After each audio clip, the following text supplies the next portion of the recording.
우리 요한복음 1장 12절, 13절, 17절 세 절 같이 읽겠습니다. 시작. 영접하는 자, 곧 그 이름을 믿는 자들에게는 하나님의 자녀가 되는 권세를 주셨으니 이는 혈통으로나 육정으로나 사람의 뜻으로 나지 아니하고 오직 하나님께로서 난 자들이니라. 율법은 모세로 말미암아 주신 것이요 은혜와 진리는 예수 그리스도로 말미암아 온 것이라. 아멘. 12절이 되는 것은 13절이 이루어졌기 때문에 12절이 됐다는 겁니다. 그 3장 5절 6절을 한번 보겠습니다.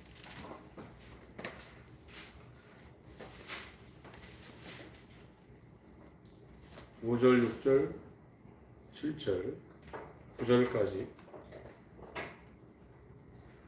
10절까지 읽겠습니다. 요한복음 3장 5절부터 10절까지 같이 읽겠습니다. 시작. 예수께서 대답하시되 진실로 진실로 내게 이르노니 사람이 물과 성령으로 나지 아니하면 하나님 나라에 들어갈 수 없느니라. 육으로 난 것은 육이요 성령으로 하는 것은 영이니 내가 네게 거듭나야 하겠다는 말을 기여기지 말라. 바람이 힘으로 불매 내가 그 소리를 들어도 어디서 오며 어디로 가는지 알지 못하나니 성령으로 하는 사람은 다 이러하니라. 니고데모가 대답하여 가로되 어찌 이러한 일이 있을 수 있나이까. 예수께서 가라사대 너는 이스라엘의 선생으로서 이러한 일을 알지 못하느냐. 이 니고데모가 이스라엘의 랍비라는 겁니다. 근데 성경을 그렇게 잘하는 랍비가 성경의 핵심 주제인 다시 태어나는 것을 모르고 있다는 거예요. 그래서 다시 태어나는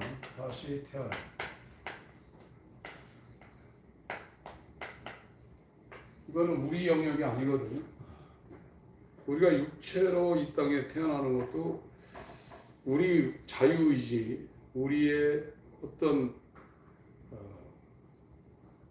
우리의 권한 바깥에 있는 일입니다. 우리가 세상에 태어나는 것도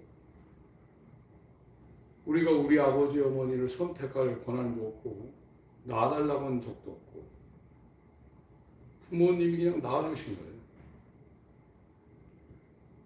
육으로 태어나는 것도 그런데 이 다시 태어나는 거 하나님의 아들.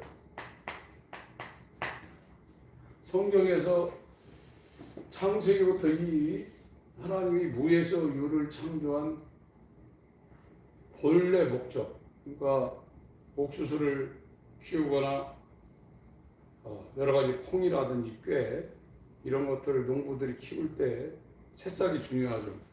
모종이 중요합니다. 요즘은 모종까지 다국적 기업에서 파는 거를 사가지고 쓰는 시대입니다. 그래서 모종이 중요하지만 그게 중요한 이유는 그게 줄기가 되고 이파리를 내고 꽃이 피어서 그 꾀 속에 있는 알맹이를 얻으면 그걸 밭에서 타작하면 그거 전부 다 나머지는 전부 다 불태워가지고 재료 만들고 그 조그만 들깨알, 참깨알 조그만 것만 이렇게 빗자루 같은 걸로 쓸어가지고 나중에 또 까불립니다. 거기 또 잡티가 있으니까 그걸 이제 자루에다 모아서 1년 양식으로 쓰는 건데 성경에서 왜 천지를 창조하고 이런 모든 일을 했냐면 이 하나님의 아들을 만들어낸 창조하는 일을 하나님이 하시려고 천지 창조를 한 거거든요. 그래서 창세기 1장의 물질계의 천지 창조보다 하나님이 더 우선적으로 계획하고 계셨던 거예요. 하나님은 아들이 한 분이잖아요. 독생자. 하나님 성삼위 하나님 앞에는 하나님이 아들이 하나예요. 그러니까 이 독생자는 하나님의 사랑이고 기쁨이라고 했습니다. 근데 피조한 인간을 예수 그리스도가 십자가에서 죽으시고 부활한 것처럼 피조한 인간의 이 존재를 죽이고 예수와 연합한 예수와 똑같은 예수를 닮은 예수의 형상과 똑같이 닮은 하나님의 아들을 만들어 내려는 것이 하나님의 천지창조의 본목적입니다. 그래서 하나님 아들처럼 사는 거거든요. 그래서 여기 이것이 이거 요한복음 3장의 6절을 다시 한번 읽습니다. 요한복음 3장 6절 시작. 육으로 난 것은 육이요 성령으로 난 것은 영이. 그래서 거듭남이라는 이 거듭남이라는 것은 인간 편에서 거듭나려면 먼저 이 죄사함이 있어야 됩니다. 죄사함이 있는 다음에 새 본성을 가져야 돼요. 새 본성에다가 여기에 이 새 본성 위에 하나님의 권능, 하나님의 힘인 이 성령의 권세와 권능이 여기에 이제 부여될 때 이 하나님의 아들 예수와 똑같은 이 상태가 된단 말이죠. 이게 하나님의 아들인데 하나님의 예수의 마음과 하나님의 영으로 이 땅에 와서 하나님의 아들의 길을 간 그 인자 예수 그리스도인데 우리는 여기다가 이게 하나 더해져야 돼요. 죄사함이 된 후에 이 일이 벌어지는 거거든요. 이거는 예수의 십자가의 죽음이고 이건 예수의 공생애입니다. 이게 하나님의 율법을 하나님의 의를 100% 순종하여 이런 율법의 마침이거든요. 이거는 예수님도 성령으로 한 겁니다. 요단강에서 성령을 받으시고 이 공생의 율법의 모든 것을 이룬 아들의 의거든요. 이게 예수의 믿음입니다. 이걸 의라고 그랬고 이 죄사한 것도 예수의 죽음을 통해서 저게 이루어진 거죠. 이건 우리 권한이 아닙니다. 하나님 마음대로입니다. 육으로 난 것도 우리 마음이 아니거든요. 하나님의 절대적인 주권 안에 거듭남이 있는 거예요. 근데 이 니고데모라는 사람이 이걸 모르고 있는 거거든요. 거듭나는 거에 대해서 니고데모가 모르고 있는 거예요. 방언하면 게 거듭났다고 현대 신학이 지금 이야기를 하고 있는데 기독교만 방언이 있는 게 아닙니다. 사이비 종교 같은 데도 이상한 소리 해요. 저도 방언기도를 굉장히 많이 했는데 요즘은 할 때도 있지만 거의 방언기도가 잘 안 나오고 있는 상황. 제가 일부러 방언을 안 하려고 하는 게 아니라 방언기도가 요즘 거의 안 나와요. 그리고 달라지는 게 뭐냐면 하나님 앞에 진심 예배를 할 때나 기도할 때나 혼자서 하나님과 교제할 때나 진심 마음을 다 해가지고 이렇게 나가는 게 달라졌어요. 그게 예전하고 완전히 달라졌어요. 요한복음 4장을 봅니다.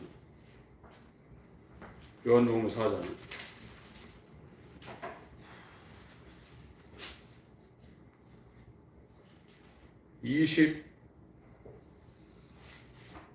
20절부터 요한복음 4장 20절부터 제가 읽겠습니다. 우리 조상들은 지금 사마리아입니다. 북이스라엘 10개 지파의 대표 지파 에브라임이죠. 그들이 그 에발산과 그리심 산이 세겜 지방에 있는데 마주보고 있습니다. 그 그리심 산에다가 성전을 세웠거든요. 이 산은 북이스라엘의 그리심 산에 세워져 있는 성전입니다. 북이스라엘이 하나님 앞에 예배했던 장소. 우리 조상들은 이 산에서 예배하였는데 당신들의 말은 예배할 곳이 남유다죠. 유다 지파, 베냐민 지파가 구성으로 두 지파가 구성하고 있는 남유다 왕국. 예배할 곳이 예루살렘. 아브라함이 이삭을 드렸던 그 모리아 산에 솔로몬이 다윗에게 가르쳐진 설계도대로 솔로몬의 아버지의 설계도대로 성전을 세웠거든요. 그 예루살렘에 있다 하다이다. 여기서 이제 하나님한테 구약적인 제사를 드렸다는 겁니다. 21절 예수께서 가라사대 여자여 내 말을 믿으라. 이 산 북이스라엘 세겜에 있는 그리심 산에서도 말고 예루살렘 아브라함이 독자 이삭을 드렸던 그 모리아 산에 솔로몬이 다윗에게 계시한 성전, 하나님의 성전을 세웠던 그 예루살렘 성전에서도 말고 너희가 아버지께 예배할 때가 이르리라. 너희는 알지 못하는 것을 예배하고 우리는 아는 것을 예배하노니 이는 구원이 유대인에게서 남이니라. 23절 24절 읽습니다. 시작. 아버지께 참으로 예배하는 자들은 신령과 진정으로 예배할 때가 오나니 곧 이때라. 아버지께서는 이렇게 자기에게 예배하는 자들을 찾으시느니라. 하나님은 영이시니 예배하는 자가 신령과 진정으로 예배하느니라. 이게 로마서 12장 1절 2절 너희는 이 세대를 본받지 말고 하나님의 선하시고 거룩하시고 의로우신 뜻이 무엇인지 분별하여 너희 몸을 하나님이 받으시기 합당한 거룩한 산제사로 드리라고 했거든요. 이제 1장부터 11장까지는 이 교리 얘기를 하고 있는 겁니다. 교리. 죄 1장부터 3장까지 죄사함에 대해서 하고 있고 4장에 아브라함이 믿음으로 의로워졌다는 얘기를 쭉 하고 있는 겁니다. 11장 9장부터 11장까지는 하나님의 선택받은 이스라엘이 어떻게 하나님 앞에 구속받는가를 얘기하고, 그러니까 1장부터 11장까지 교리 얘기예요. 그래서 죄인이 어떻게 의로워지는가를 얘기를 합니다. 어떻게 거듭나는가를 얘기를 하면서 12장에 와서 이 1장부터 11장 내용을 다 봤습니다. 그러므로 이걸 통째로 받아가지고 전환을 시킵니다. 너희들이 어떻게 살아야 될 것인가를 전환을 시켜서 12장 1절 2절에 결론을 냅니다. 그리고 12장부터 16장까지는 이걸 풀어가는 것이거든요. 로마서 12장을 보겠습니다.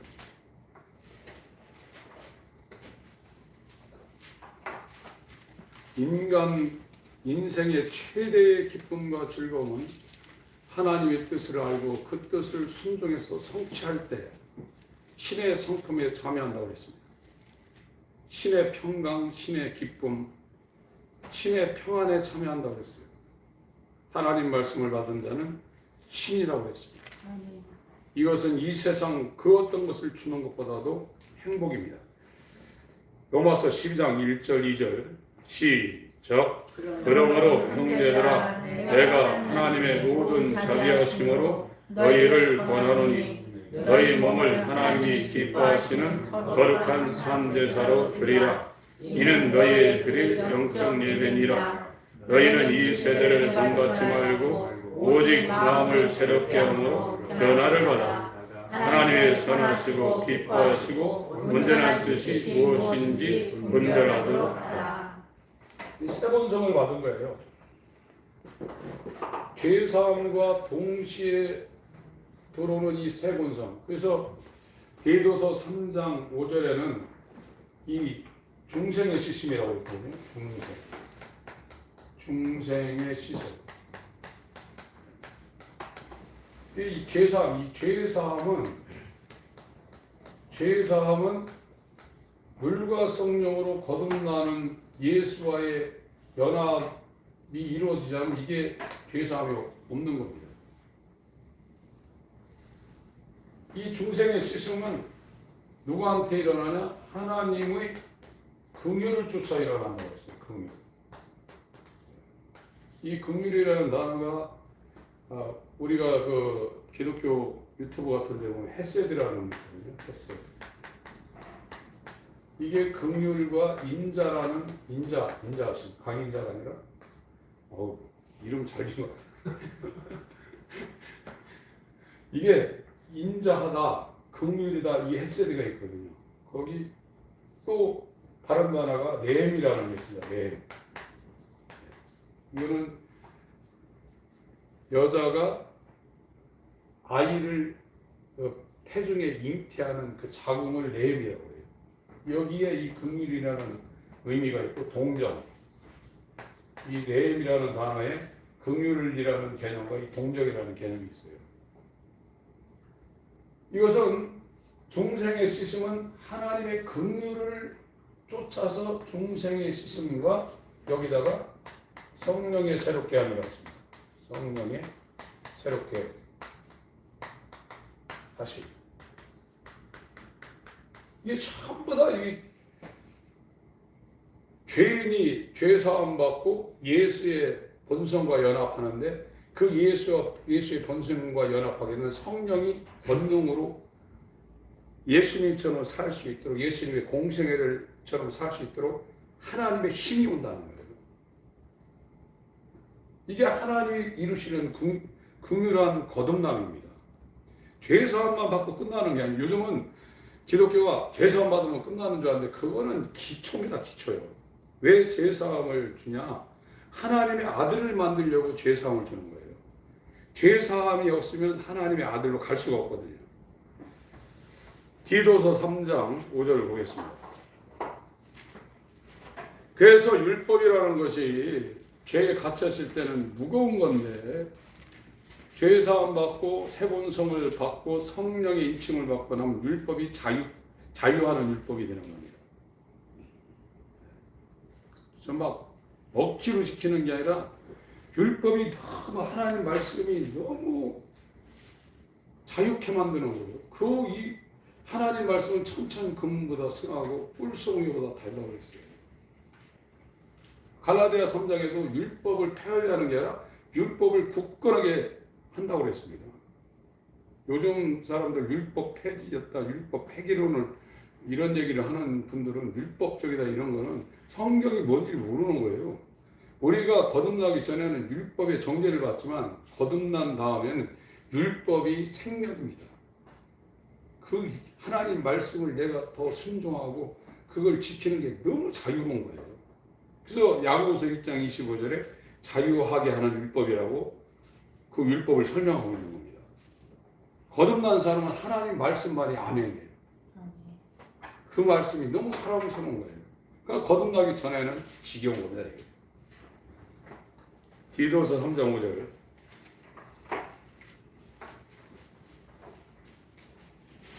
읽겠습니다. 시작.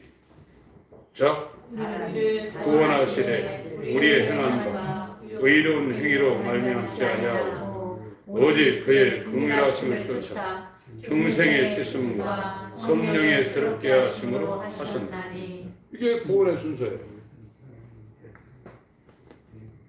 그러니까 이 하나님의 긍휼이 그 사람을 향하지 아니하면 이 중생의 씻음, 이 중생은 예수의 죽음과 연합하여 죽고 예수의 부활과 연합하여 살아나는 겁니다. 이게 로마서 6장에 설명하고 있는 겁니다. 그래서 사도행전 2장 38절도 니들이 예수를 죽였다니까 어찌할 거였거든요. 어찌할 거니까 베드로가 회개하라고 했어요. 첫 일성에 회개하라. 그 다음에 이 한글은 침례받으라고 했거든요. 세례받으라 했는데 그 세례, 예수와 연합하여 죽고 예수와 연합하여 살아난 것이 이게 침례거든요. 이걸 베드로서에서 베드로 사도가 그 짧은 베드로 전후서에 이 침례를 계속 강조하고 있거든요. 노아의 그 홍수 때 물에 잠겨 다 죽었다는 거예요. 그러나 노아의 8 식구는 하나님 말씀에 순종해서 방주 안에서 살아났다는 거예요. 물속에 들어간 자는 죽고 방주 안에 있는 자는 살아났다는 겁니다. 이게 중생입니다. 그 사람들이 죄사함 이걸 받은 거라 이거예요. 그래서 사도행전 2장 38절도 회개하라 예수와 연합하는 침례를 받으라는 것은 죄사함을 받기 위하여 예수와 연합하여 죽고 예수와 연합하여 다시 살아나라는 얘기예요. 그렇게 하면 성령을 선물로 준다고 했어요. 사도행전 2장 38절. 요 순서가 동일한 겁니다. 여기 디도서 3장 5절 다시 한번 천천히 읽겠습니다. 자기의 영적 제자입니다. 아들입니다. 시작. 우리를 구원하시되 우리의 행함과 의로운 행위로 말미암지 아니하고 오직 그의 긍휼하심을 쫓아 중생의 씻음과 성령의 새롭게 하심으로 하셨나니. 우리가 잘해서 하나님이 구원했다는 얘기가 아닙니다. 바리새인처럼 살아가지고 구원시켰다는 얘기가 아니에요. 우리의 의로운 행위로 말미암지 않고 긍휼히 여길 자를 긍휼히 여기시고 불쌍히 여길 자를 불쌍히 여기시는 하나님의 은혜로조차 이 거듭남이 이루어진다는 거예요. 이거는 이게 마음속에 들어오면 이제 절망이 오는 겁니다. 그러니까 오직 하나님의 긍휼만 하나님 앞에 바랄 수밖에 없는 거예요. 그럴 때 돌아서는 거예요. 회개하라는 명령입니다. 리펜트라고. 그러나 사도행전 3장 19절 표에는 회개하라 그리고 돌아서라고 했어요. 돌이키라고 했습니다. 그게 회심입니다. 회심이 일어나는 사람은 이 하나님의 긍휼 안에 지금 들어갔다고 거듭난 사람들의 모든 사람들이 회심이 일어난 사람은 긍휼 안에 들어갔다는 거예요. 지금 우리 교회에서 전해지는 이 메시지를 지금 저와 여러분이 받아들이고 있다면 그 긍휼 안에 지금 들어와 있는 겁니다. 어느 순간에 이 예수의 십자가 연합에서 죽는 거는 지금 2000년 전에 예수님이 죽었는데 어떻게 우리가 2000년 타임머신 타고 가가지고 거기 여기에 못 박히겠어요. 그러나 하나님은 다 할 수 있어요. 초자연적인 슈퍼내추럴 이 하나님의 신비한 능력으로 예수님이 2000년 전에 못 박혀졌는데 거기에 오버랩이 돼서 완전히 우리가 죽는 체험을 갖는 거예요. 나는 죽고 살아날 땐 예수가 내 안에 살아나는 십자가의 하나님의 지혜와 능력인 하나님의 비밀이 우리에게 이건 본인이 알아요. 내가 지금 죽었다. 예수가 내 안에 산다는 건 본인이 알아요. 이 경험이 없는 사람은 죄사함이 없는 거예요. 이론적으로는 돼 있지만 실제적으로는 없는 겁니다. 죽은 믿음입니다. 그러니까 이론은 갖고 있는데 행함이 없는 거예요. 영혼 없는 몸이 죽은 것 같이 행함 없는 믿음은 죽었다. 죄사함 받은 사람은 자기를 위해 살지 않고 예수를 위해 살게 되어 있다. 누구나 다 그렇게 되어 있다. 이 죄사함 받아서 새 본성을 갖게 되게 되면 성령이 능력으로 역사하는 겁니다. 이 새 본성이. 그래서 예수님도 성령으로 명하시고 성령으로 귀신 쫓으시고 성령으로 이적을 행하시고 다 성령으로 한 겁니다. 다시 한번 읽습니다. 디도서 3장 5절 시작. 우리를 구원하시되 우리의 행한 바 의로운 행위로 말미암지 아니하고 오직 그의 긍휼하심을 쫓아 중생의 씻음과 성령의 새롭게 하심으로 하셨나니. 베드로 사도도 베드로전서 1장에 다 똑같습니다. 그러니까 믿음도 다 똑같아요. 동일한 믿음이라고 그랬거든요. 동일한 구원이라고 그랬습니다. 똑같습니다. 0.1g도 차이가 나지 않습니다. 그러니까 거듭남의 길을 가는 사람과 거듭난 사람은 교제가 되는 거예요. 같은 얘기가 나오는 거예요. 그건 예수 그리스도로부터 나오는 거기 때문에 그러니까 말이 되는 거예요. 그러나 교회를 다녀도 이 길로 안 가는 사람은 말이 안 맞아요. 결정적인 순간에 엇갈립니다. 베드로전서 1장 1, 2절을 한번 보겠습니다. 1, 2절 1, 2절 시작. 예수 그리스도의 사도 베드로는 본도, 갈라디아, 갑바도기아, 아시아와 비두니아에 흩어져 나그네 곧 하나님 아버지의 미리 하심을 따라 성령의 거룩하게 하심으로 순종함과 예수 그리스도의 기쁘림을 얻기 위하여 택하심을 입은 자들에게 편지하노니 은혜와 평강이 너에게 더욱 많을지어다. 예, 이 거듭나가지고 지금 자기 태어난 고향에서 지금 살지 못하고 소아시아의 각 지역에 나그네로 지금 흩어져서 살고 있는 그리스도인이죠. 그들은 하나님 아버지가 미리 알고 있는 사람들이라는 거예요. 그 사람들을 성령으로 거룩하게 구별했는데 성령으로 하나님의 아들의 마음을 갖고 순종하고 예수 그리스도의 핏뿌림을 얻기 위해서 택함받은 자들이라는 거예요. 이렇게 설명을 하고 있습니다. 로마서 8장을 보겠습니다. 그러니까 빛 가운데로 들어가지 않으면 분별이 안 되게 돼 있어요. 혼미한 상태입니다. 로마서 8장 29절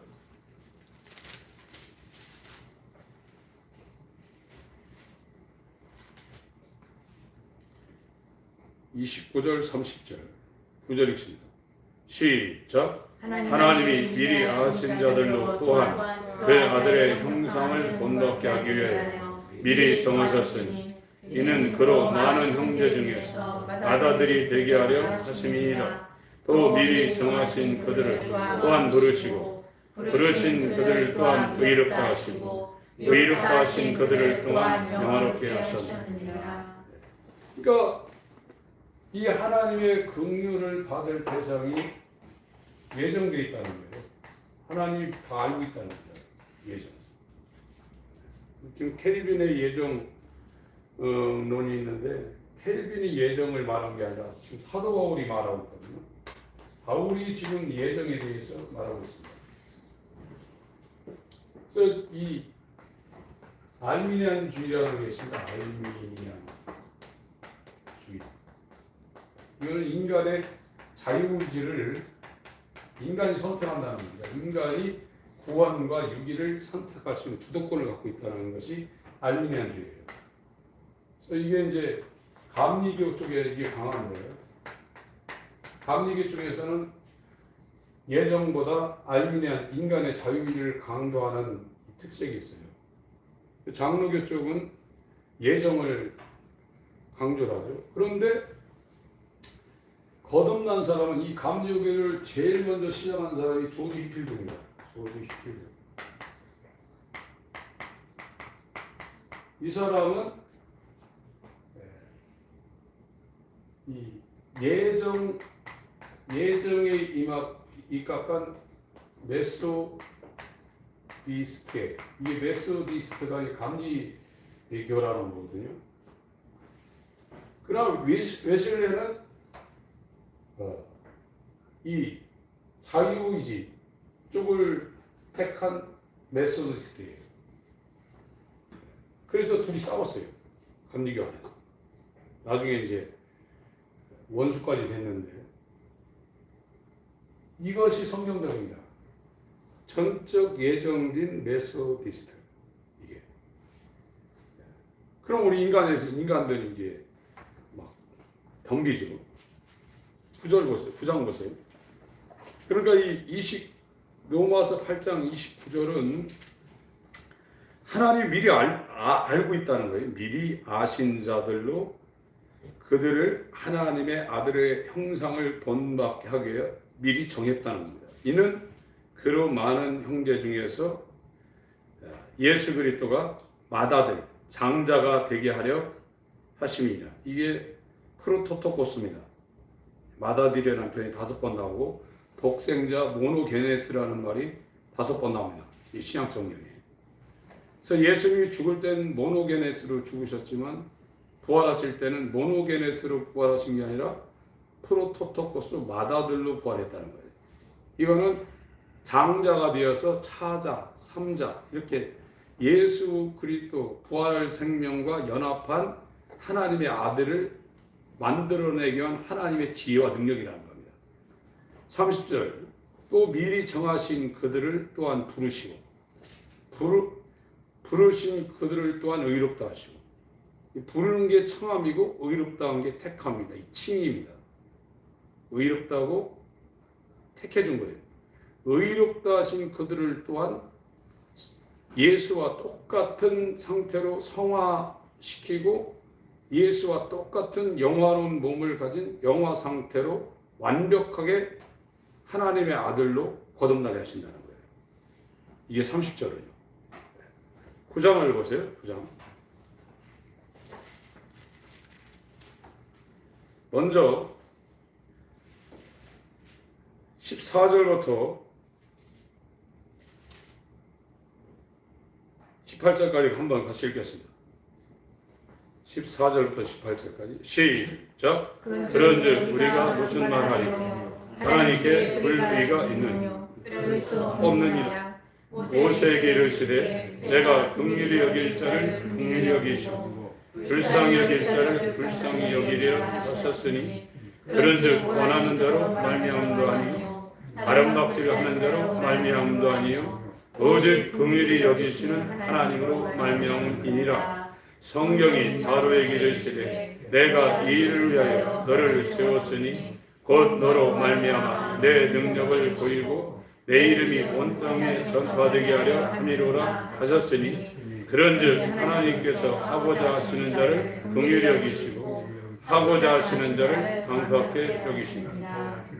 인간적인 관점 볼 때 바로는 무슨 죄냐 이거예요. 바로는 하나님이 강팍해 해가지고 이스라엘을 훈련시키는 악한 종으로 하나님이 바로를 강팍해 했다는 거예요. 그럼 하나님 우리가 볼 때 야 하나님 나쁜 하나님이네. 저런 하나님 어디 있나? 이런 생각을 한다는 거예요. 그러나 하나님께 불의가 있느냐 이거예요. 없다 이겁니다. 토기장이가 진흙을 이겨가지고 그걸 반죽하고 그걸 막 1000도씨 이상에서 몇 번씩 굽고 유약을 발라가지고 그 말리고 얼마나 그게 힘듭니까? 그거 하나 독이 하나 만들려면 더군다나 상감청자 같은 거 만들려면 일반 이 장독 만드는 것보다 얼마나 그 심혈을 기울입니까? 그러나 100개 만들어 놨다가 90개 이상 깨뜨리고 10개만 남겨요. 그러면 만들어졌다가 망치 맞아서 깨진 토기장이한테 왜 나 깨뜨리냐고 당신 불의하다고 하는 것처럼 하나님 왜 하나님 마음대로 바로는 강팍하게 만들고 이스라엘은 택해서 저 구원시킵니까? 이렇게 할 수 있냐 이거예요. 이 구원받은 사람은 동일한 고백이 나는 100% 지옥 가서 영원히 불못에 들어가야 될 이 쓰레기 같은 존재입니다 하면 소름 끼친다는 거예요. 그런 나를 왜 하나님이 아들을 죽이셔서 그 아들과 연합하게 해서 나를 구원시켜 주셨으니까 소름 끼치고 감당할 수 없다는 거예요. 그게 구원의 감격이라는 거예요. 그런 게 지금 우리 신앙생활에 그런 어떤 경험이나 이런 게 없으신 상황은 겉돌고 있는 겁니다. 이건 사람이 해야 되는 게 아닙니다. 설교 잘하는 사람, 능력 있는 사람이 이렇게 해서 되는 게 아니에요. 하나님이 그 사람한테 은혜를 베풀어야 돼요. 이 말씀을 잘 알아야 돼요. 하나님의 은혜를 베풀지 않으면 인간의 행위, 인간의 의로운 행위, 인간의 어떤 다른 박질 그걸로 되는 게 아닙니다. 이 거듭남은. 그래서 찰스 스펄전이나 이런 사람도 무슨 예정이야 이게 이런 하나님 어딨냐? 기독교회사의 유명한 사람이 이걸 다 부정했어요. 그러다 자기가 어느 날 이 스펄전 같은 사람은 5년 동안 거듭나지 못해서 고민을 했거든요. 할아버지 목사, 아버지 목사고 6살 때 철로 역정을 읽기 시작해서 6살에 무슨 그런 책을 읽습니까? 요즘 6살 배기가요. 옛날 핸드폰이나 붙잡고 벽돌 깨치는 무슨 쏴 죽이는 막 이런 게임이나 하지. 6살짜리가 철로 역정을 읽으면서 매일 성경 읽고 그 유명한 리차드 웩스터나 조셉 얼라인이 쓴 회개라는 책이 있습니다. 그거를 날마다 옆에다 두고 읽는 사람인데 거듭나지 못해서 5년간 고민을 했어요. 그러다가 눈이 막 폭설이 내리는 주일날 아침에 자기 다니던 교회 못 가니까 근처에 있는 조그만 교회 갔는데 한 20명이 왔고, 그날 그 교회 담임 목사도 눈이 너무 많이 와서 설교하러 못 나왔는데 구두 닦는 그런 사람인지 공장의 직공인지 어떤 사람이 나와가지고 이 복음을 아주 짧게 한 10분 설명을 했어요. 구원받는 게 우리 힘으로 되는 게 아니다. 그러면서 처음 나온 15살짜리 스펄전한테 보니까 너는 참 처량하다. 넌 비참하다. 이렇게 해놓고 너 주님만 바라봐라. 주님 바라볼 때 너 바라보지 않고 너는 못한다. 사람들이 자꾸 자기를 보고 인생을 살아가는데 인간이 할 수 있는 게 없다. 세상에도 주만 바라봐라. 주만 바라봐라. 이걸 몇 번 반복할 때 빛이 왔다는 거예요. 예배 끝나고 막 난리가 났다. 세상을 다 얻은 기쁨을 갖고 집에 오니까 집에 있는 부모님부터 가족들이 야, 너 스펄전 너 오늘 엄청났나 보다. 다 알아봤다는 겁니다. 주님이 와야 돼요. 주님이 오지 않으면 이 구원은 없는 겁니다. 그 주님이 누구한테 진심을 다하는 사람이에요. 특별히 예배할 때, 기도할 때 하나님 다 봐요. 제가 달라진 거는 진심이에요. 진심. 자기의 진심을 들고 하나님 앞에 나갈 때 하나님이 찾아오는 겁니다. 시간 돼서 여기서 마치겠습니다. 이번 주도 사람이 자기의 그 생활 패턴을 정리하는 게 쉽지는 않지만 하나씩 하나님 앞에 나아갈 때, 그러니까 이 스펄전 같은 사람도 거듭나고 나서부터는 이 예정을 100%다 인정했어요. 모든 사람이 거듭나기 전엔 말도 안 된다 이랬는데 거듭난 사람은 어떤 사람도 이 예정, 하나님의 예정이다 이 말을 안 하고 죽은 사람 한 사람도 없습니다. 이 택함 가운데 우리가 들어갈 수 있는 이 긍휼이 지금 시작된 이건 굉장한 하나님의 은혜가 우리 가운데 임하고 있는 상황입니다. 하나님 아버지, 우리를 긍휼히 여겨 주시고 정말로 긍휼히 하나님의 긍휼 안으로 들어갈 수 있는 우리의 심령 될 수 있도록 상하고 가난한 마음 주시며 애통하는 마음 주시며 의에 줄이고 목마른 심령 되게 하여 주시옵소서. 함께 모여 주 앞에 예배한 우리 모두가 택함 가운데 들어가 진실한 자 될 수 있도록 은혜를 베풀어 주시옵소서. 한 주간을 주님 앞에 올려드립니다. 세상의 생각 뺏기지 않게 해주시고 위로부터 오시는 주님의 긍휼을 힘있기 원하여 돌이키게 하여 주시옵소서. 예수 이름으로 감사하며 기도합니다. 아멘.